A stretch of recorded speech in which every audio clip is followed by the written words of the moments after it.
વાંચીશ અને આપણે જેમ ગઈ વખતે પણ પ્રકટીકરણના પહેલા અધ્યાયમાંથી પ્રભુના વચનોનો અભ્યાસ કર્યો હતો અને એ જ રીતે આપણે એમાં આગળ વધીશું. પ્રકટીકરણ 1 ને તેની 9મી કલમથી.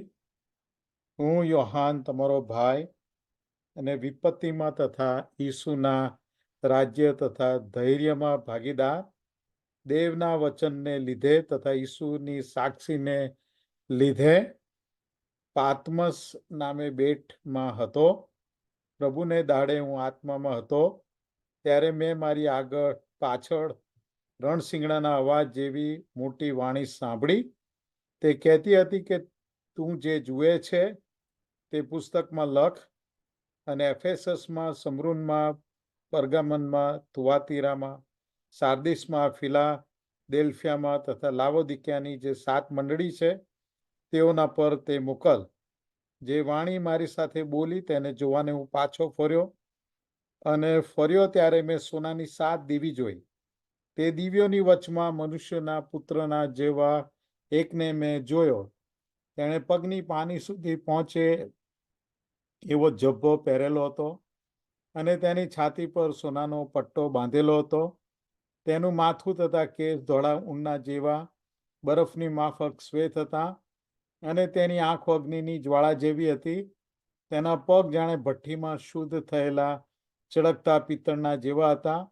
તેનો સાદ પુષ્કળ પાણીના અવાજ જેવો હતો. તેના જમણા હાથમાં 7 તારા હતા. તેના મોંમાંથી 2 ધારી પાણીધાર તરવાર નીકળતી હતી. તેનો ચહેરો પૂર્ણ તેજથી પ્રકાશતા સૂર્યના જેવો હતો. પ્રભુનો આભાર માનીએ છીએ આ તેમના અજાયબ જેવા વચનોને માટે. આજે જે વિષય ઉપર આપણે જોવા માંગીએ છીએ એ તો ગૌરવાન પ્રભુ ઈસુનું દર્શન. આ ગૌરવાન પ્રભુ ઈસુનું દર્શન. યોહાન તે છેલ્લો જીવતો રહેલો પ્રેરિત છે. આ સમયે એ ખૂબ જ વૃદ્ધ પણ છે. બીજા બધા પ્રેરિતો શહીદ થઈ ગયા છે અને પ્રેરિત યોહાન તે છેલ્લા જ જીવતા રહેલા પ્રેરિત છે અને તેમના જીવનના 90ના દાયકામાં તેઓ જીવી રહ્યા છે અને ત્યાંના ચર્ચોની સેવા, મંડળીઓની સેવા કરતી વખતે એફેસસમાં પ્રેરિત યોહાનની ધરપકડ કરવામાં આવી અને ત્યારે જે રોમન સમ્રાટ હતો ડોમિનિશિયન, તે પ્રભુ ઈસુની સુવાર્તા પ્રચાર પ્રેરિત યોહાન કરી રહેલા તે બદલ તેમને શિક્ષા કરે છે અને પેટમોસ નામના ટાપુ પર એમને કાઢી મૂકે છે. દેશ નિકાલ કરવામાં આવ્યા હતા. હવે પેટમોસ તે દિવસનો અલ્કાટ્રાઝ હતો. અલ્કાટ્રાઝ ટાપુ એ અહીંયા કેલિફોર્નિયામાં સેન ફ્રાન્સિસ્કો પાસે છે અને ત્યાં અલ્કાટ્રાઝ નામનું જે પ્રિઝન છે જે હવે તો બંધ કરી દેવામાં આવ્યું છે, પણ ત્યાં ઘણા વર્ષોથી કેદીઓને રાખવામાં આવતા હતા કે જે બહુ ખૂનખાર કેદીઓ હતા. તેઓને ત્યાં એ અલ્કાટ્રાઝ ટાપુ પર ત્યાં કેદખાનામાં રાખવામાં આવતા હતા અને એવું જ આ પેટમોસ જે બેટ હતો તે એફેસસથી લગભગ 10 માઇલ દક્ષિણ પશ્ચિમમાં એજિયન સમુદ્રમાં એક નાનો ઉજ્જડ ખડકાળ ટાપુ હતો અને લગભગ 10 માઇલ લાંબો ને 6 માઇલ પહોળો હતો અને ગુનેગારોને પેટમોસ લઈ જવામાં આવે અને ત્યાં એમને કોરડા મારવામાં આવે, એમને પૂરતો ખોરાક ના આપવામાં આવે અને ત્યાં કોઈ સુવાની વ્યવસ્થા નહીં અને એટલે ખડકાળ નીચે જમીન પર જ સૂઈ જવું પડે અને જે રોમન લશ્કરી નિરીક્ષકો હોય તેમના માર હેઠળ એમને કામ કરવું પડતું અને સંત યોહાન ત્યાં લગભગ 18 મહિના રહ્યા હતા અને ત્યાં એમને પ્રભુ ઈસુએ આ પ્રકટીકરણના દર્શનો આપ્યા હતા અને આપણે વાંચીએ છીએ પ્રકટીકરણનું પુસ્તક 1લો અધ્યાય અને તેની 10મી કલમમાં આ રીતે પ્રભુનું વચન કહે છે. પ્રકટીકરણ 1 અને 10ની અંદર કે તેઓ આત્મામાં હતા એમ સાક્ષી સંત યોહાન આપણને આપી રહ્યા છે કે હું આત્મામાં હતો કે છે. પ્રભુને દિવસે કે છે કે પ્રભુને દહાડે હું આત્મામાં હતો ત્યારે મેં મારી પાછળ રણસિંગડાના અવાજ જેવી મોટી વાણી સાંભળી. પ્રભુને દહાડે એટલે કે એ રવિવાર હતો. એ પ્રભુનો દિવસ છે, પ્રભુ ઈસુના પુનરુત્થાનનો દિવસ છે. એ અઠવાડિયાનો પ્રથમ દિવસ છે અને એ દિવસે પ્રભુ ઈસુની મંડળીઓ, પ્રભુ ઈસુના પર વિશ્વાસ કરનારા લોકો પ્રભુ ઈસુનું ભજન કરવાને માટે ત્યારે એકઠા થતા હતા અને આજે પણ એકઠા થાય છે. અને સંત યોહાન કહે છે કે પ્રભુને દાડે તેઓ પ્રભુનું ભજન કરવાને માટે પ્રભુની અંદર તેઓ તલ્લીન હતા અને કહે છે કે હું આત્મામાં હતો અને એટલે પવિત્ર આત્માથી તેઓ ભરપૂર હતા, પવિત્ર આત્મામાં ખૂબ તલ્લીન હતા. પ્રભુનું ભજન કરવામાં તેઓ પૂરા ગળાડૂબ હતા, ગરકાવ હતા. અને ત્યારે તેમને પ્રભુ ઈસુની વાણી સંભળાય છે, પ્રભુના દર્શનો થાય છે. અને એટલા માટે જે બાબત પર આપણે આજે અભ્યાસ કરવા માંગીએ છીએ કે ગૌરવાન પ્રભુ ઈસુ પ્રેરિત યોહાનને દર્શનમાં દેખાય છે અને શું શું કરવાનું છે તે કહી રહ્યા છે કે પ્રેરિત યોહાને શું શું કરવાનું છે આ સ્વર્ગીય દર્શનો જોઈને.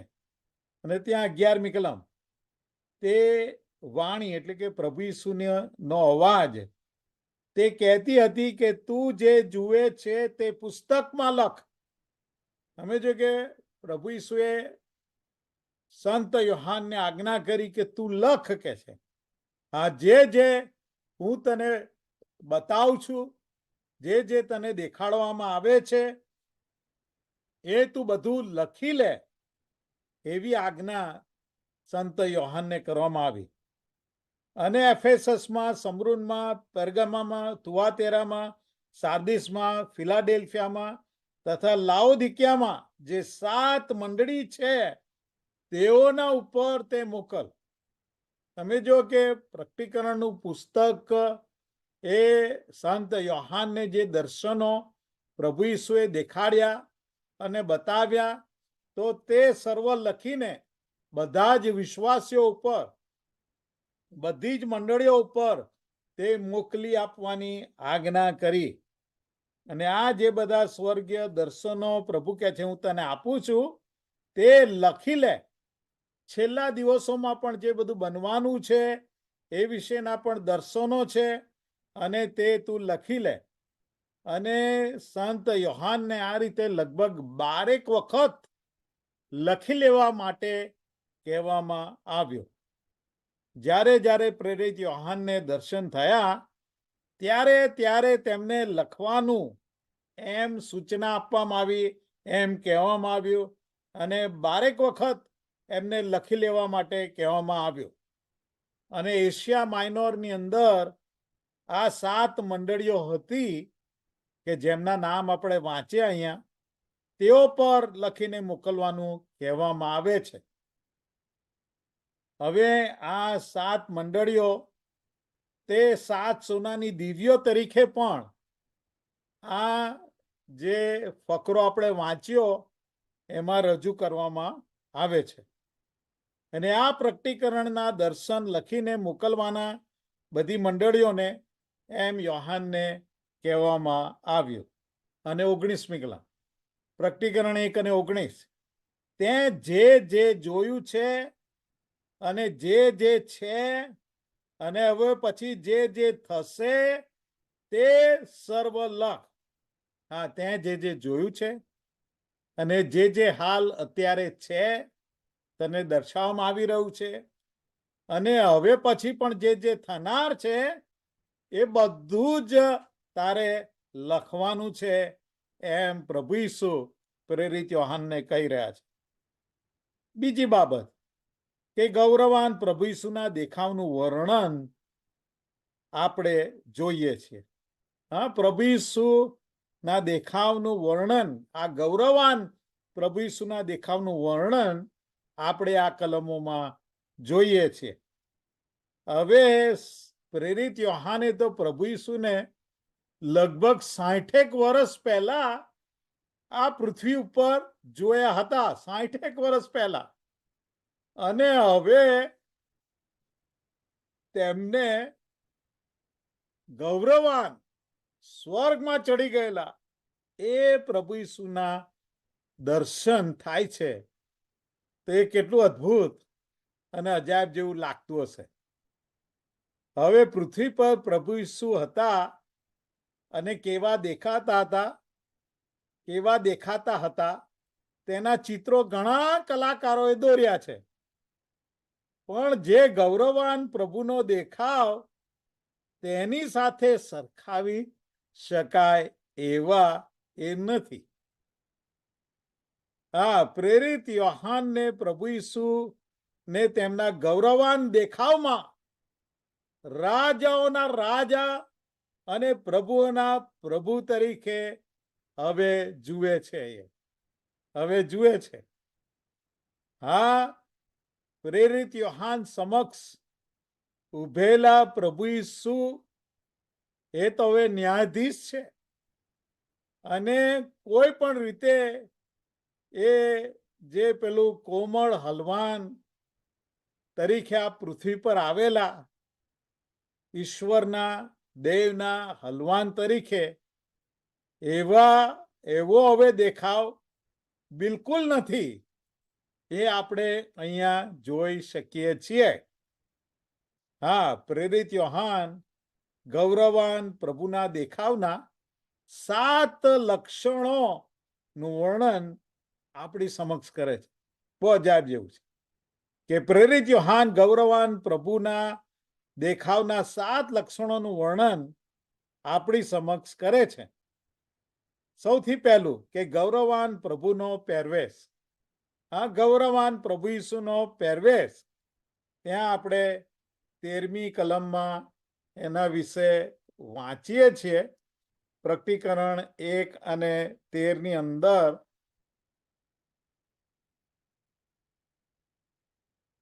તે દિવ્યોની વચમાં મનુષ્ય પુત્ર જેવા એકને મેં જોયો, તેણે પગની પાની સુધી પહોંચે એવો જબ્બો પહેરેલો હતો. જોયું, પગની પાની સુધી પહોંચે એવો જબ્બો કે છે કે પહેરેલો હતો, અને તેની છાતી પર સોનાનો પટ્ટો બાંધેલો હતો કે છે. પૃથ્વી પર તો આપણે જાણીએ છીએ કે હમણાં દુઃખ સહન સપ્તાહ ગયું, રાઈટ? પૃથ્વી પર પ્રભુ ઈસુના કપડા ને વસ્ત્રો ઉતારી લઈને પેલા સૈનિકો જુગાર રમ્યા હતા, તમને યાદ આવે તો, અને તેમના માથા પર કાંટાનો મુગટ મૂકીને વધસ્તંભે જડ્યા હતા. પ્રેરિત યોહાન જેમ સુવાર્તાઓ કહે છે તેમ એ વધસ્તંભ નીચે ઉભા હતા.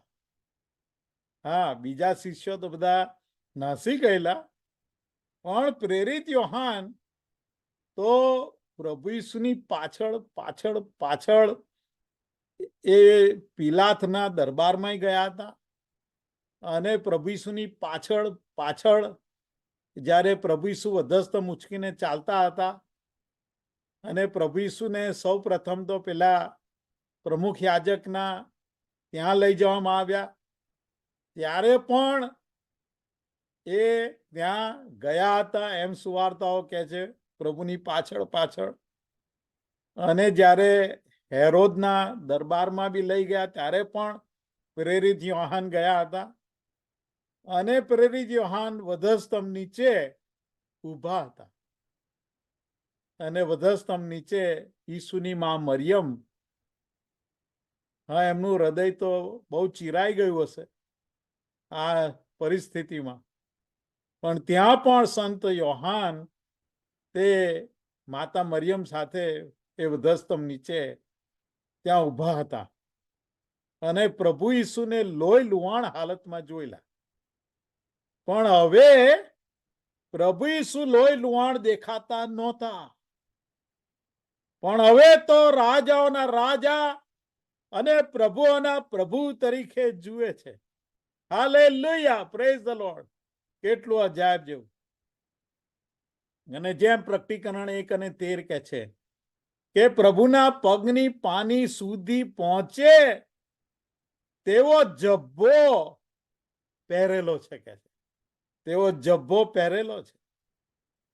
અને તમે જો કે યશાયા પ્રબોધકનું પુસ્તક 6 અધ્યાયની 1 કલમ, કે જ્યારે યશાયા પ્રબોધકને પ્રભુના દર્શન થાય છે અને ત્યારે એ લખે છે કે ઉજિયા રાજા મરણ પામ્યો તે વર્ષે, એ તારીખ આપે છે, તે વર્ષે મેં પ્રભુને જોયા, કે છે પ્રભુને જોયા.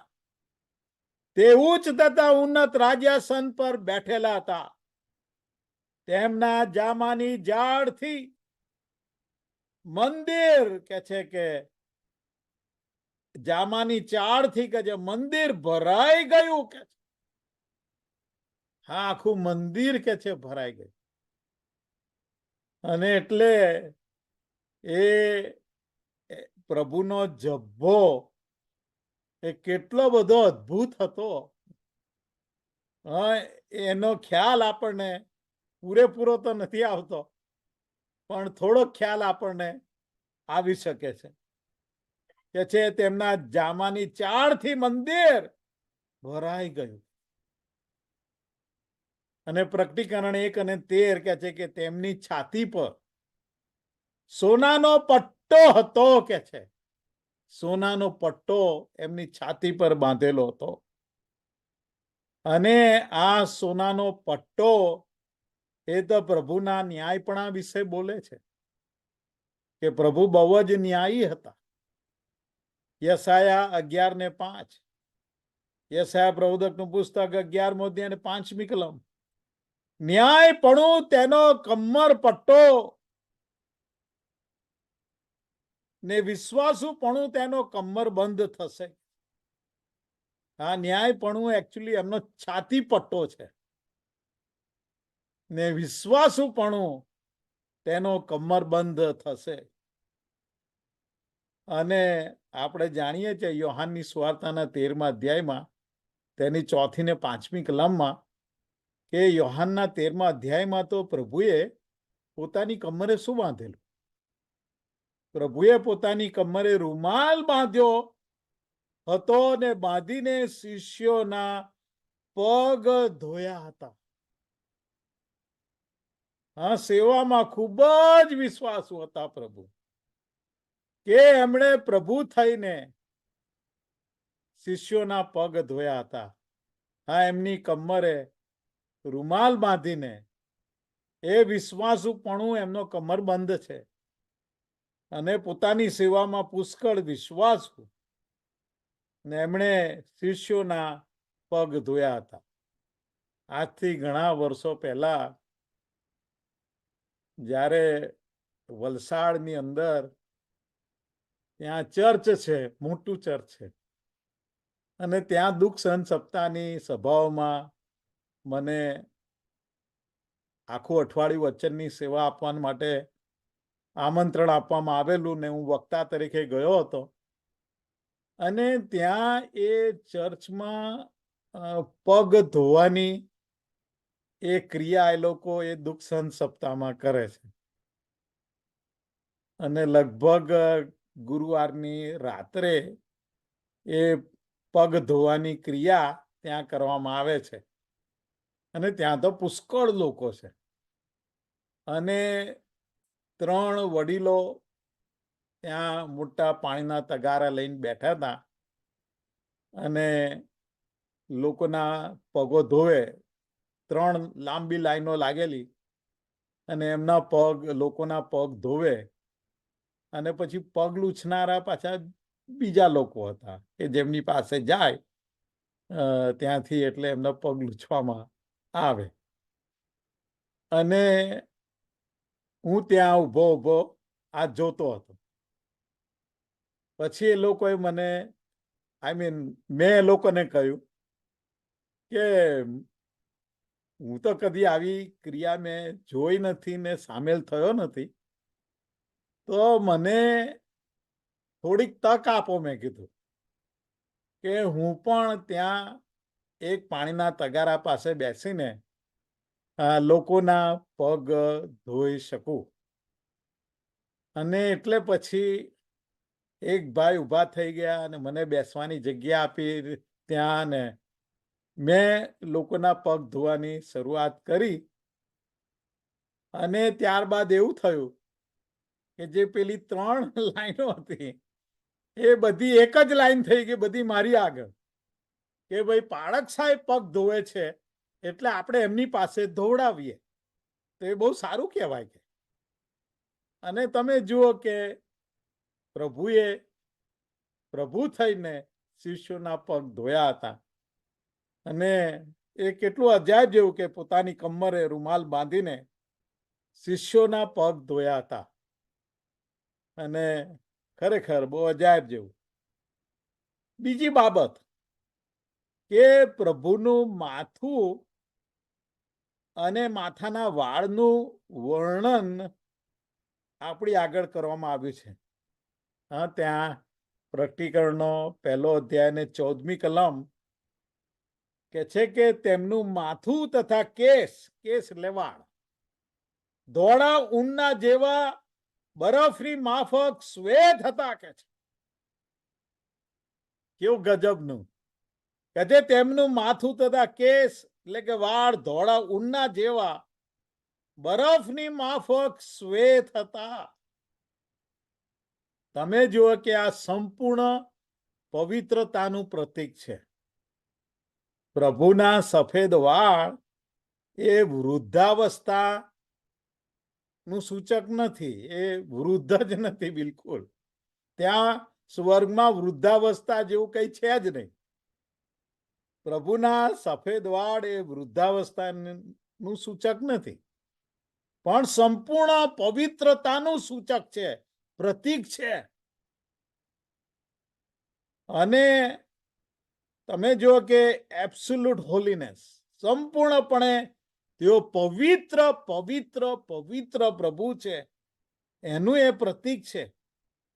અને કહે છે કે ધોળા ઊનના જેવા બરફની માફક શ્વેત હતા.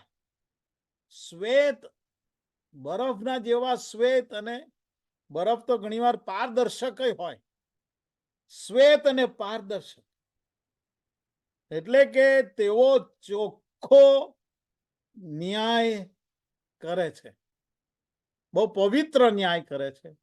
તેઓ ખૂબ જ પવિત્ર છે, તેઓ ચોખ્ખો ન્યાય કરે છે, કારણ કે શ્વેત અને પારદર્શક.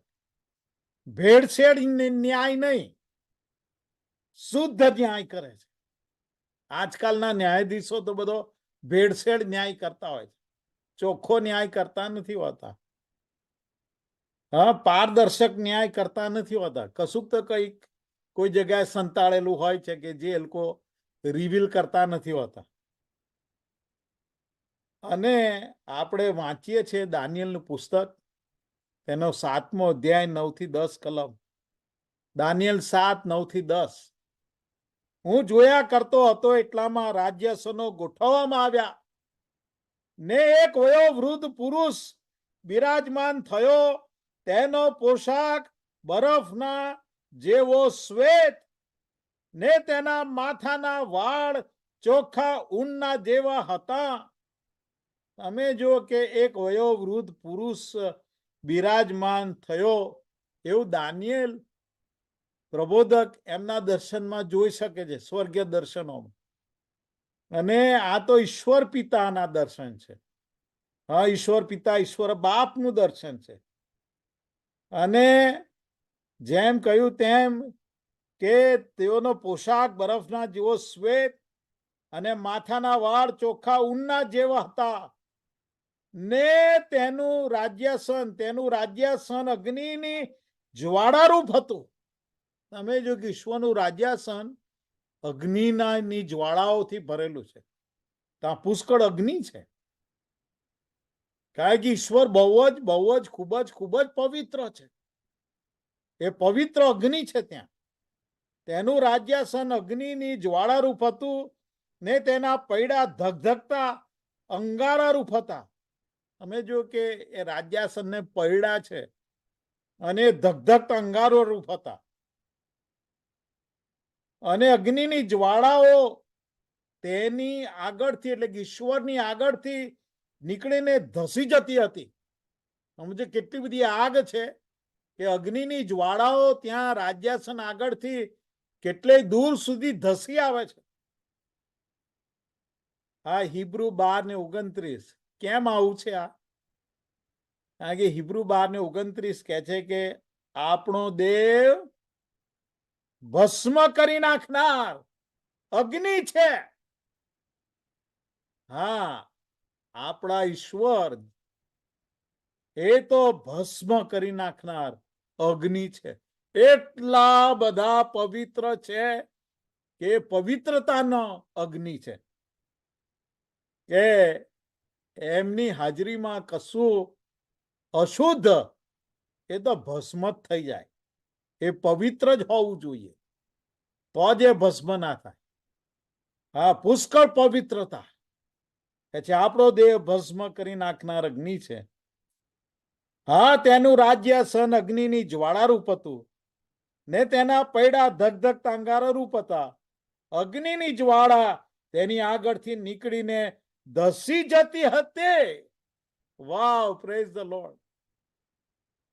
હજારો હજાર તેની સેવા કરતા હતા. કેટલા સેંકડો દૂતો સ્વર્ગીય દર્શનમાં દાનિયેલ પ્રબોધક જોઈ શકતા હતા. હજારો ને હજાર તેની સેવા કરતા હતા અને લાખો લાખ તેની સમક્ષ ઉભા રહેલા હતા. ન્યાય સભા ભરાઈ હતી ને પુસ્તકો ઉઘાડવામાં આવ્યા હતા. ગઈકાલે આ બધા વચનોનો હું અભ્યાસ કરતો હતો. એ સમયે મને પ્રભુના દર્શન થવા લાગ્યા અને અવાચ્ય ઉદ્ગાર મારા મુખમાંથી નીકળી જતા હતા અને આંખો મારી આંસુથી ભરાઈ ગઈ પુષ્કળ. કારણ કે સ્વર્ગીય પ્રભુના દર્શન મને થઈ રહ્યા. હું ખૂબ જ ભાવ વિભોર બની ગયો. તમે જો કે આ કલમો જ વાંચીએ ત્યારે જ આપણે જો પ્રભુમાં તલ્લીન થઈ જઈએ તો પ્રભુના એ સ્વર્ગીય દર્શન તરત જ થાય છે. આપણી આત્માની આંખો ખુલી જાય છે. ત્રીજી બાબત કે પ્રભુની આંખો. હા, ગૌરવાન પ્રભુની આંખો. ત્યાં 1 અધ્યાય પ્રકટીકરણ 1 અને 14. તેમની આંખો અગ્નિની જ્વાળા જેવી હતી. વાહ, પ્રભુની આંખો અગ્નિની જ્વાળા જેવી છે. લેઝર બીમ્સ જેવી, એક્સરે બીમ જેવી આંખો છે. હા, આપણી અંદર અને આપણી આર પાર જોઈ શકે છે. એમની સમક્ષ કશું સંતાડી રાખી શકાય નહીં. નીતિવચન તેનો 15મો અધ્યાય ને 3જી કલમ. નીતિવચન 15:3. યહોવાની દ્રષ્ટિ સર્વ સ્થળે છે. જોઈ, એ સર્વ સ્થળે જોઈ શકે. કોઈ એવી જગ્યા નથી કે જે ઈશ્વરની આંખોથી ગુપ્ત છે. એ દરેક જગ્યા જોઈ શકે છે. આ કદાચ આપણા ઘરના કબાટો બંધ હોય અને આપણે અંદર જોઈ શકતા ના હોય, આપણી આંખો જોઈ શકતી ના હોય, કારણ કે બારણા બંધ છે, પણ પ્રભુ જોઈ શકે છે કે અંદર શું શું મૂકવામાં આવ્યું છે. યહોવાની દ્રષ્ટિ સર્વ સ્થળે છે. તે ભલા તથા ભૂંડા પર લક્ષ રાખે છે. હિબ્રુ 4:13. હિબ્રુ 4:13. તેમની આગળ કોઈ પણ, તેમની આંખો આગળ કોઈ પણ સૃષ્ટ વસ્તુ ગુપ્ત નથી, પણ જેમની સાથે આપણને કામ છે તેમની દ્રષ્ટિમાં સર્વ નગ્ન તથા ઉઘાડા છે. આ કોઈ પણ વસ્તુ એમની આંખો આગળ ગુપ્ત નથી. એક્સરે જેવી આંખો છે. અંદરની બધી જ બાબતોને બધું જ જોઈ શકે છે. પ્રભુથી આપણે કશું છાનું છપનું અને ગુપ્ત રાખી શકતા નથી. તે બધું જોઈ શકે છે વાલાઓ. એ આપણે સમજીએ કે છે તેની દ્રષ્ટિમાં સર્વ નગ્ન ને સગડું ઉઘાડું છે કે છે. એ બધું જ જોઈ શકે છે. અને એ વાત બહુ ખરી છે વાલાઓ, કે આપણે ખરેખર આવા પ્રભુની દ્રષ્ટિમાં આપણે પવિત્ર જીવન જીવવાની કેટલી બધી આવશ્યકતા છે, જરૂર છે.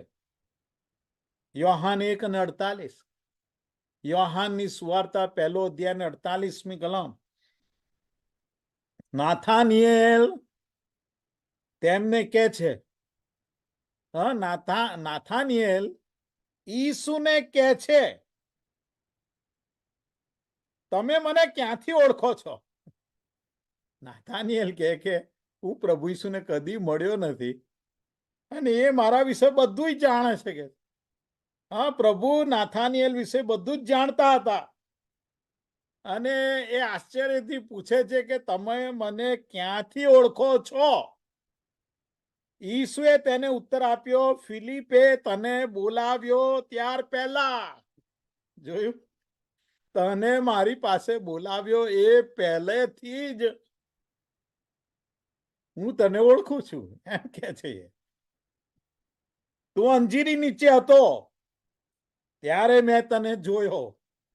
હા, પ્રભુએ તો એ કેટલે દૂર અંજીરી નીચે હતો ત્યારે જોયો, ત્યારે એમની આંખો લેઝર બીમ જેવી.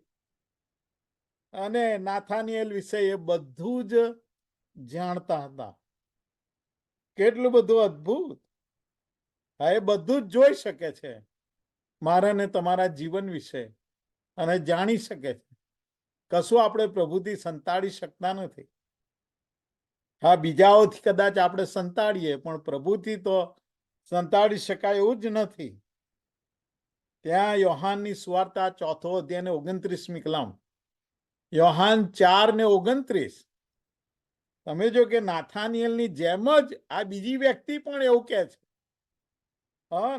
યોહાન ના 4 અધ્યાયમાં તો આપણે સમરૂની સ્ત્રીના વિશે વાંચીએ છીએ. સમરૂની સ્ત્રીનું ગુપ્ત જીવન એણે બહુ જ ગુપ્ત રાખેલું, સંતાડી રાખેલું. સવારે પાણી ભરવા આવવાને બદલે બધાથી સંતાતી ફરતી, અને છેક બપોરે જયારે કોઈ ના હોય ને કુવા પર ત્યારે પાણી ભરવા આવતી હતી. સમરૂની સ્ત્રીનું ગુપ્ત જીવન પ્રભુએ કઈ બતાવ્યું? હા, કઈ બતાવ્યું હતું? અને એટલે આ સ્ત્રી શું કહે છે જો 29મી કલમમાં, આવો જેટલું મેં કર્યું, આ જે બધું મેં કર્યું છે જીવનમાં, તે બધું જેમણે મને કઈ બતાવ્યું તે માણસને જુઓ કે છે. તે જ ખ્રિસ્ત છે કે શું? હા, એ જ ઈસુ ખ્રિસ્ત છે કે શું? હા, આપણી બધી જ ગુપ્ત અને છુપાવી રાખેલી, સંતાડી રાખેલી બાબતો જીવનની પ્રભુ બધું જ જાણે છે. અને માથી 12:25 શું કહે છે જુઓ. માથી 12:25 ત્યાં ફરોશીઓ વિશે કહે છે. ત્યારે ઈસુએ તેઓના વિચાર જાણીને, ફરોશીઓના વિચાર જાણીને તેઓને કહ્યું, હવે તમે જુઓ કે હું તમારા વિચાર જાણી શકતો નથી. મારા મનમાં શું વિચાર આવ્યો હોય એ જ્યાં સુધી હું તમને કહું નહીં ત્યાં સુધી તમે જાણી શકતા નથી કે મારા મનમાં શું વિચાર ચાલી રહ્યો છે. પણ અહીંયા જોઈએ છીએ કે પ્રભુ તો બધા જ આપણા વિચારો દૂરથી જોઈ શકે છે ને પારખી વિચારો જોઈ શકે છે. અને વાલાઓ, એ ખરી વાત છે. આ પ્રભુ ઈસુના પગો વિશે જોઈએ. પ્રભુ ઈસુના પગો વિશે આપણે જોઈએ. ત્યાં 1 અધ્યાય ને 15મી કલમ.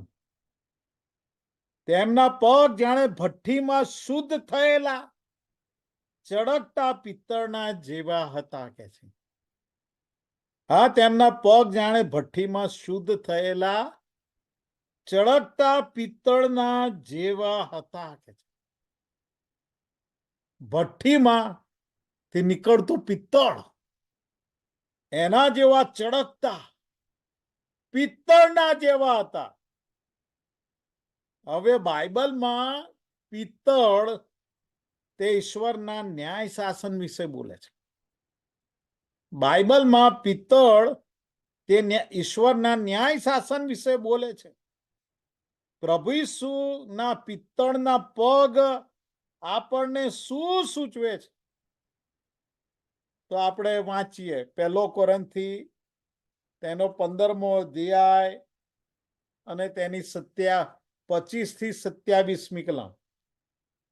1 કોરિન્થી તેનો 15મો અધ્યાય અને તેની 25મી કલમથી.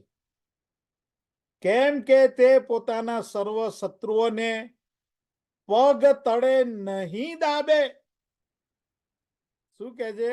એમના પગ નીચે પ્રભુ ઈસુ પોતાના પગ નીચે શૈતાન શત્રુને અંધકારના પરિબળોને કચડી નાખશે કે છે. હા, એમના પિત્તળના પગો કે છે. કેમ કે તે પોતાના સર્વ શત્રુઓને પગ તળે નહીં દાબે ત્યાં સુધી તેણે રાજ કરવું જોઈએ. જે છેલ્લો શત્રુ નાશ પામશે તે મરણ છે. કેમ કે દેવ સઘળાને ઈસુના પગ તળે આધીન કર્યા.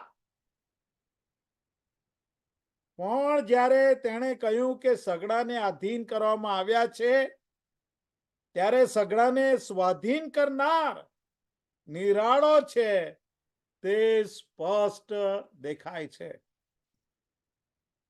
કેટલું બધું અજાયબ. હા, બાઇબલમાં પિત્તળ એ પ્રભુનું ન્યાય શાસન સૂચવે છે. અને પ્રભુ ઈસુના પગો તળે શૈતાન શત્રુને અંધકારના પરિબળોને કચડી નાખવામાં આવે છે અને એમને પ્રભુના અધિકાર નીચે તાબે કરવામાં આવે છે. 5મી બાબત, પ્રભુ ઈસુનું મોઢું. પ્રભુ ઈસુનું મોઢું. ત્યાં 1 અધ્યાય ને 15મી કલમ કે જે તેમનો સાદ પુષ્કળ પાણીના અવાજ જેવો હતો. અને 16મી કલમ, તેમના મોંમાંથી 2 ધારી પાણીદાર તરવાર નીકળતી હતી.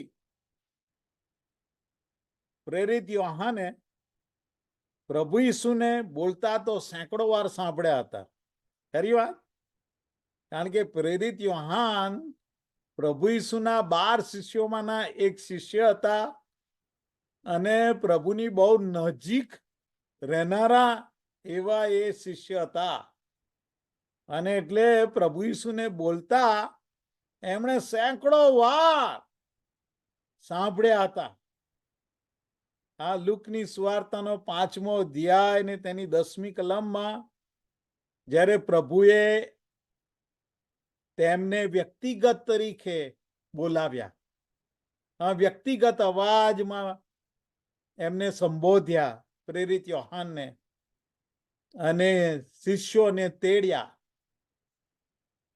તમારી જાળો મૂકી દઈને મારી પાછળ આવો, એવું પ્રભુએ એમને કહ્યું.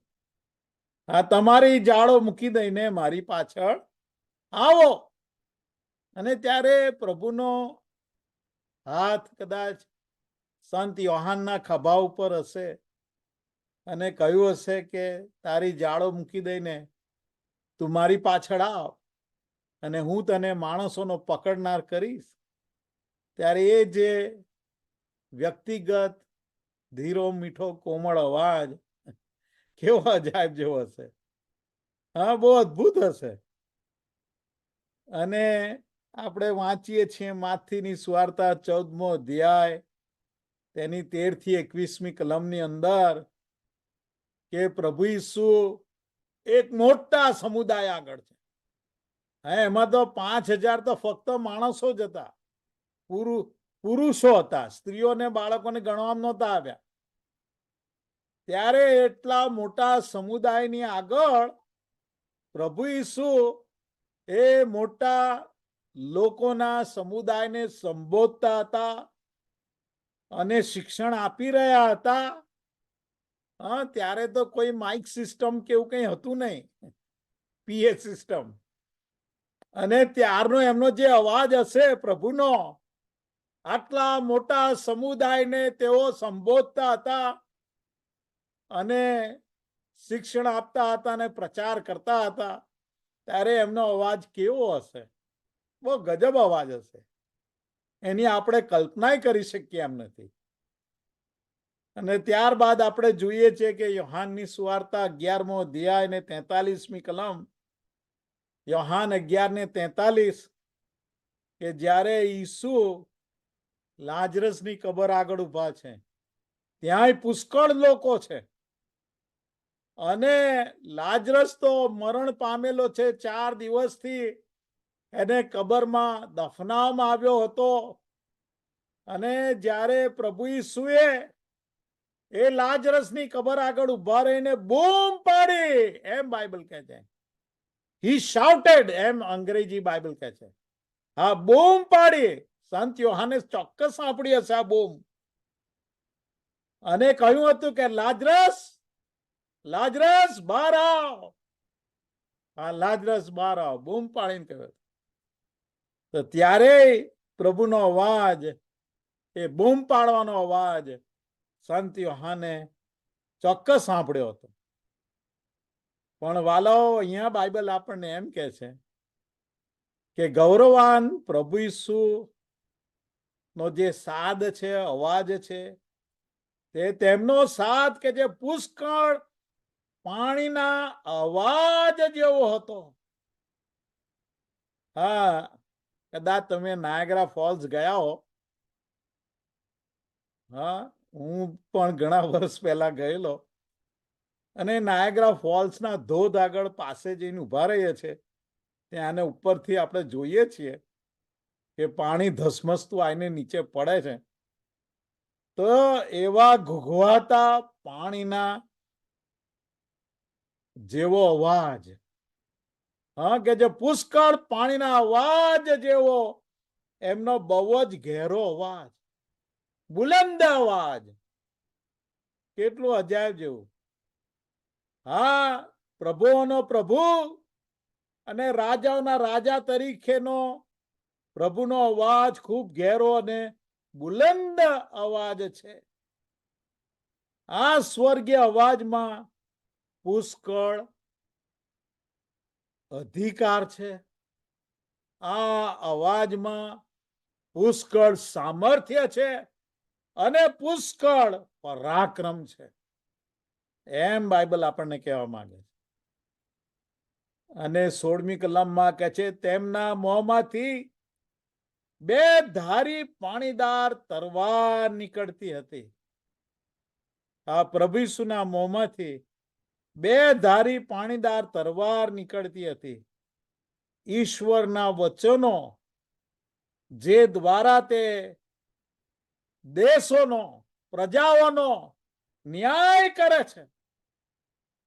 બહુ ધારદાર તરવારની ધાર, એ બ્લેડ પર તમે આંગળી મૂકો તો કપાઈ જવાય એવો ધારદાર કે છે કે બે ધારી પાણીદાર તરવાર એમના મોઢામાંથી ઈશ્વરના વચનો તરીકે નીકળે છે. હિબ્રુ 4:12 હિબ્રુ 4:12 કે છે કેમ કે ઈશ્વરનો શબ્દ જીવંત, સમર્થ તથા બે ધારી તરવાર કરતા પણ વિશેષ તીક્ષ્ણ છે. આ વિશેષ ધારદાર છે. હા, એ આપણને અંદર સુધી વીંધી નાખે છે. એવું ઈશ્વરના વચનની બે ધારી તરવાર એમના મુખમાંથી નીકળે છે. પ્રભુ ઈસુના હાથો, છઠ્ઠી બાબત, પ્રભુ ઈસુના હાથો. હા, ત્યાં 16મી કલમમાં કે છે, પ્રકટીકરણ 1:16, તેમના જમણા હાથમાં 7 તારા હતા કે છે. હા, પ્રભુ ઈસુના હાથમાં 7 તારાઓ હતા. અને આ 7 તારાઓ એ તો આ જે 7 મંડળીઓ છે, હા, એમના દૂતો છે. હા, એ એમના પર અધિકાર રાખે છે. હા, એ મંડળીઓ એમના અધિકાર નીચે છે, એમના હાથના અધિકાર નીચે છે. આ પ્રભુની જે સાચી ને ખરી મંડળીઓ, સાચા વિશ્વાસીઓ પ્રભુના હાથમાં છે અને તે પોતાના હાથો પર આપણે ધરી રાખે છે.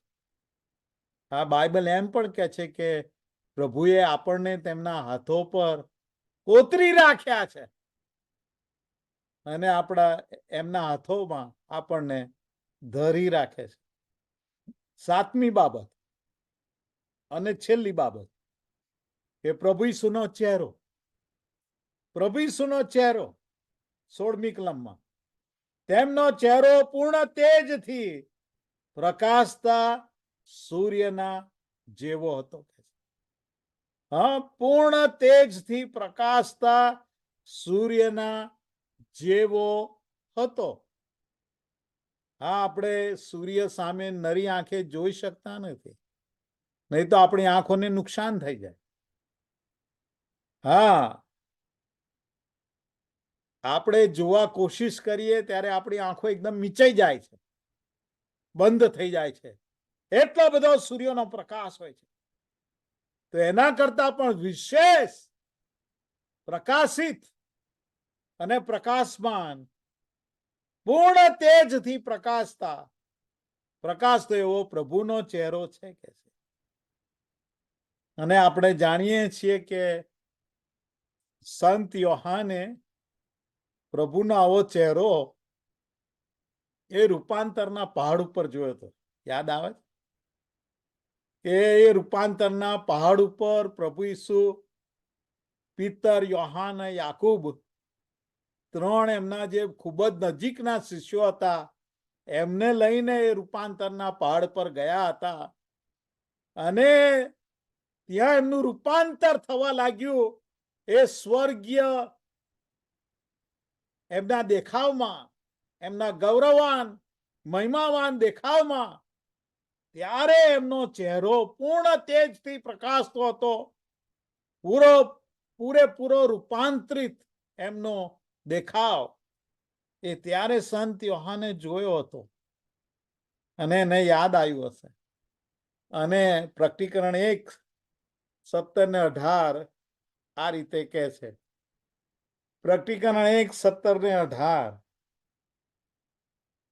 જ્યારે મેં તેને જોયો, ઈસુને જોયા કે એમનો ચહેરો જોયો, ત્યારે મોયેલા જેવો થઈને મરી જવા એવો, મોયેલા જેવો થઈને હું તેના ચરણ આગળ પડી ગયો.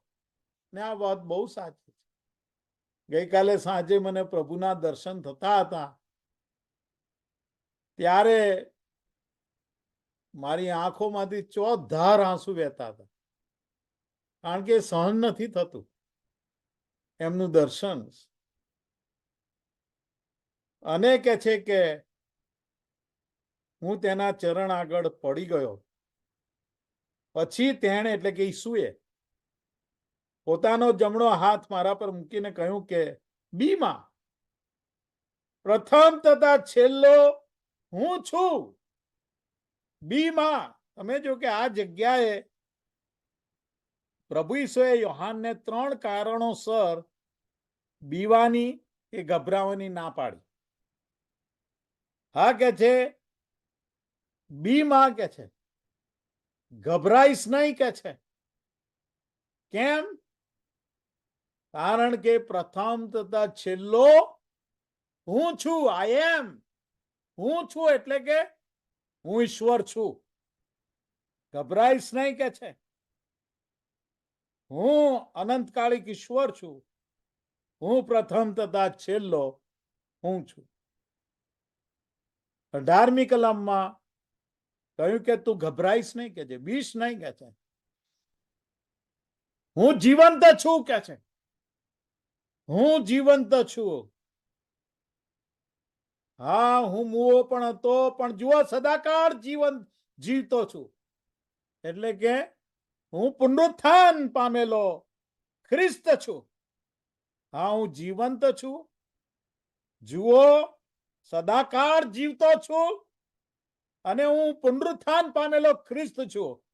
માટે બી માં કે છે, બીશ નહીં. અને આજે મને ને તમને પણ એ જ પ્રભુ કહી રહ્યા છે કે બીસો નહીં કે છે. હું તો સદાને માટે જીવતો છું. તમારી ટેક કેર કરવાને માટે, તમારી કાળજી રાખવાને માટે, હા, તમારી સર્વ જરૂરિયાતો પૂરી પાડવા માટે, હા, તમારી પ્રાર્થનાઓના ઉત્તર આપવાને માટે, તમારું રક્ષણ કરવાને માટે, તમારી સંભાળ લેવાને માટે, અને હું તમને લેવાને માટે જલ્દી આવી રહ્યો છું. બીસ નહીં કે છે. અને ત્રીજી બાબત 18મી કલમમાં કહે છે બીસ નહીં. મરણ તથા હાડેસની ચાવીઓ કૂંચીઓ મારી પાસે છે. હા, બી માં કહે છે ગભરાઈશ નહીં. મરણની તથા હાડેસની કૂંચીઓ અથવા ચાવીઓ મારી પાસે છે.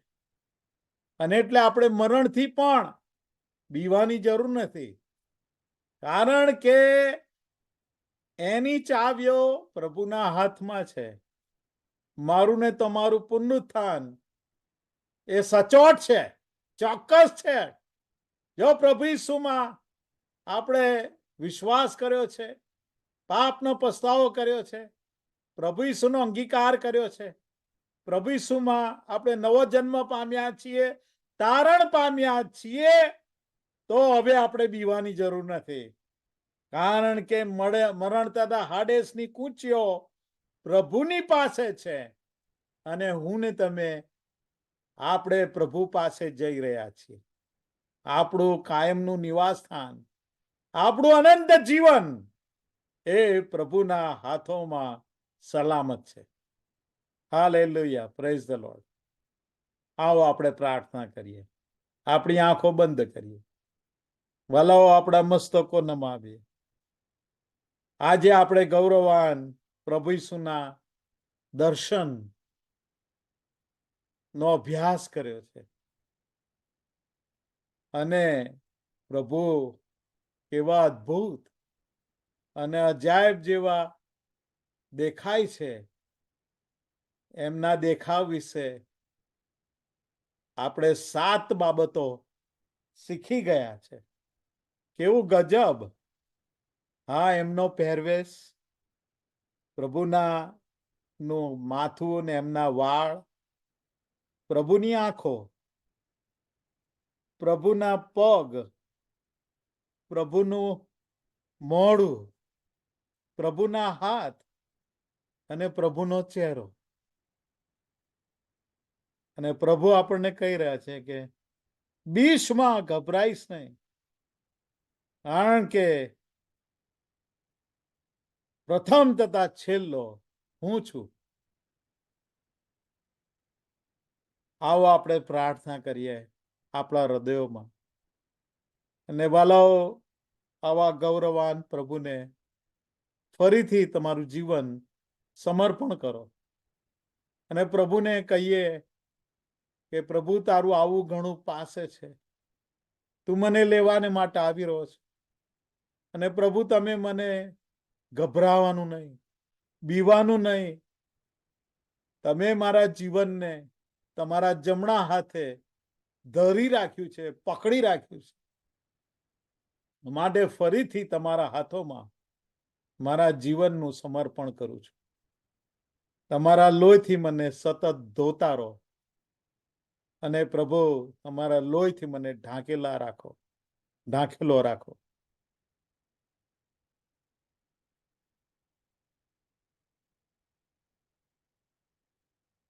અમારા સર્વશક્તિમાન, અમારા જીવતા પ્રભુ, આભાર માનીએ છીએ, તમારી સ્તુતિ કરીએ છીએ કે પ્રભુ પ્રકટીકરણના પુસ્તકની અંદર પ્રભુ આ તમારા ગૌરવાન સ્વર્ગીય દેખાવનો અભ્યાસ કરતા કરતા પ્રભુ અમારા આત્માની આંખો ખુલી જાય છે અને પ્રભુ અમે તમારા એ ગૌરવાન દેખાવના દર્શન કરી શકીએ છીએ. ત્યારે પ્રભુ અમે યોહાનની માફક પ્રભુ તમારા ચરણોમાં ઢળી પડીએ છીએ, હા ગરકાવ થઈ જઈએ છીએ. અને પ્રભુ અમે પૂરી નમ્રતામાં તમને આધીન થઈ જઈએ છીએ અને અમારા જીવનોનું સમર્પણ કરીએ છીએ. પ્રભુ તમે અમારા જીવનોને પ્રભુ તમારા હાથમાં પ્રભુ તમે લો.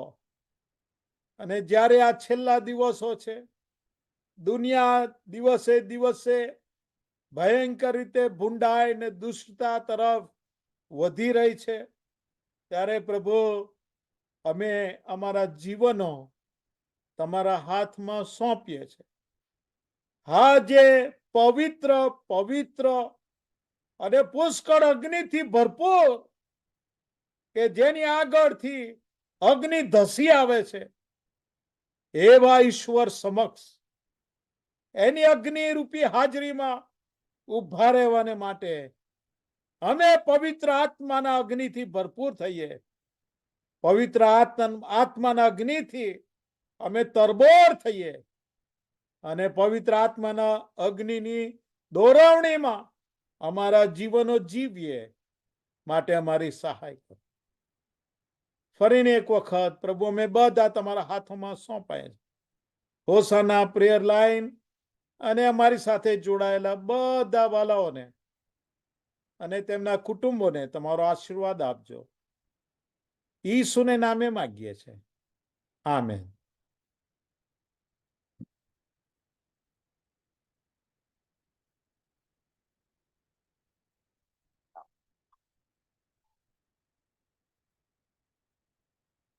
ડોક્ટર જોયલદાન સાહેબ પ્રભુના વચનો પ્રકટીકરણના ઉત્તમ એની તમે આત્મિક નામને આપ્યું. ખરેખર પ્રભુ કેવા છે તે વિશે જણાવ્યું. માટે ખરેખર પ્રભુનો આભાર માનીએ છીએ, તમારો આભાર માનું છું.